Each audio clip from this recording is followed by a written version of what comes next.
1999. Sawa Tarehe ngapi? Tarehe 7 mwaka 99. Kwa hiyo humo ndani kuna historia ya baba wa taifa. Tusikilizane. Humo ndani kuna historia ya baba wa taifa, kuhusu kuzaliwa kwake, sawa makuzi yake, elimu, shule alizofundisha, kwa sababu unajua tunamuita mwalimu alikuwa ni mwalimu pia. Kwa shule alizofundisha, baadaye kuingia katika harakati za siasa, lakini nyadhifa alizoshika, mara kwanza alikuwa waziri mkuu. Baadaye akaja kuwa rais wa Jamhuri ya Muungano wa Tanzania. Ndio mpaka kustaafu kwake kurudi hapa Butiama, lakini pia maradhi alipomkuta yalopelekea mpaka umauti, kifo chake. Kwa hizo historia utazipata huko ndani kwa namna hiyo, kwa mtiririko huo. Bali zaidi utaweza kuona vitu vyake binafsi. Sawa Unapenda kuona nini cha baba wa taifa? Kipimo, si ndio Kipimo mtakiona huko ndani. Sawa Na sio kimoja, viko vingi tutaviona.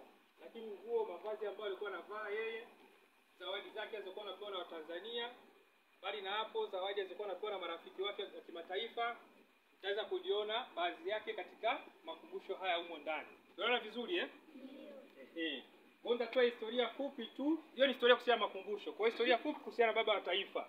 Kwa ufupi sana. Alizaliwa tarehe ngapi? 13 mwezi wa 4 mwaka 1922. Sawa Lakini baba wa taifa alianza kusoma elimu yake ya msingi mnamo mwaka 1930 na ngapi? Na 4. Shule moja inaitwa shule ya msingi Mwisenge. Inapatikana Musoma mjini. Kilomita 48 kutoka hapa. Sawa Kwa mwaka 1934 baba taifa alianza darasa la kwanza akiwa na umri wa miaka mingapi? 12, si ndio Shule ya msingi kipindi hicho ilikuwa inajumuisha madarasa manne. Mwaka maisha 36 ikiwa inamaanisha kwamba amesoma miaka mitatu. Baba taifa alisoma darasa la kwanza, darasa la pili, darasa la tatu wa kusoma, alirukishwa mpaka darasa la 4. Kwa sababu kitaaluma alikuwa yuko vizuri, ana akili sana. Unaona vizuri Kuna mtu ambaye amerukishwa darasa hapa? Yuko wapi ambaye amerukishwa darasa kutoka kwa sababu ya akili? Kufaulu vizuri. Baadaye akaenda kusoma elimu yake ya sekondari, shule inaitwa ya Vulana Tabora. Tabora Boys inapatikana kule Tabora. Sawa Kuanzia mwaka 1937 na kahitimu mwaka 1942. Unaona vizuri Baadaye akaenda kusoma elimu yake ya chuo kikuu kule nchini Uganda. Kuna chuo kikuu kinaitwa Makerere. Baada ya kusoma diploma yake ya elimu na akarejea Tanganyika. Na kufika Tanganyika akawa sasa ni mwalimu. Unaona vizuri Akawa nani? Mwalimu.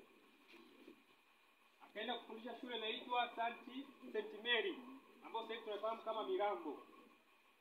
Sawa Kuanzia 1930 ngapi hiyo? 1942, sio? Kweli? Hapana. 1943 mpaka 45 alisoma diploma yake. Alifundisha kuanzia 45 mpaka 49. Sawa Alikuwa mwalimu pale shule ya sekondari Mirambo. Tunaona vizuri Yes.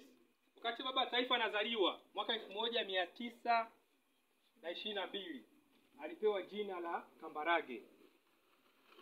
Na Kambarage kizanaki inamaanisha ni mzimu unaoleta mvua. Sawa? Wakati baba taifa anazaliwa inyesha mvua kubwa sana yenye upepo na ambatana na radi. Kwa kizanaki hapa wakaamini Kambarage alikuwepo wakati huo baba taifa anazaliwa. Kwa ndipo akapewa jina la Kambarage Nyerere. Unaona vizuri Nyerere jina la baba yake. Mtapata historia ya baba yake pia humo ndani. Sababu alikuwa ni mtemi wa kizanaki. Sawa? Alikuwa ni chifu kipindi cha utawala wa ukoloni wa Kijerumani. Lakini pia baadaye mwaka 42 wakati baba taifa anamaliza elimu yake ya sekondari, alipata nafasi ya kubatizwa katika misheni ya Katoliki inaitwa Nyegina. Inapatikana Musoma vijijini. Sawa Ndipo akachagua jina la ubatizo la Julius. Unaona pale majina yake? Julius Kambarage Nyerere. Kwa Julius jina la ubatizo, Kambarage jina lake la kuzaliwa la asili. Sawa? Jina la mwalimu tulipata baadaye baada ya kuhitimu kutoka Makerere, si ndio? Na kwenda kufundisha Mirambo, si ndio Baadaye akaenda Uingereza akasoma masters yake ya sanaa mpaka mwaka 1952 akarudi akaja kuendelea kufundisha kwa mwalimu katika shule ya sekondari inaitwa St. Francis inapatikana Dar es Salaam. Sasa kama ni shule ya sekondari ya Pugu. Sawa Najaribu kwenda haraka kwa sababu ya nini? Ya muda wenu mchache. Sawa? Kwa mtaandaa ziara siku nyingine mje rasmi kwa ajili ya kuweza kujifunza historia yote ya baba wa taifa kwa uzuri kabisa. Tunaona vizuri Kwa mwaka 1955 aliacha kazi ya ualimu na kuingia katika masuala ya kisiasa na kuwa mwenyekiti wa chama cha TANU kuanzia 54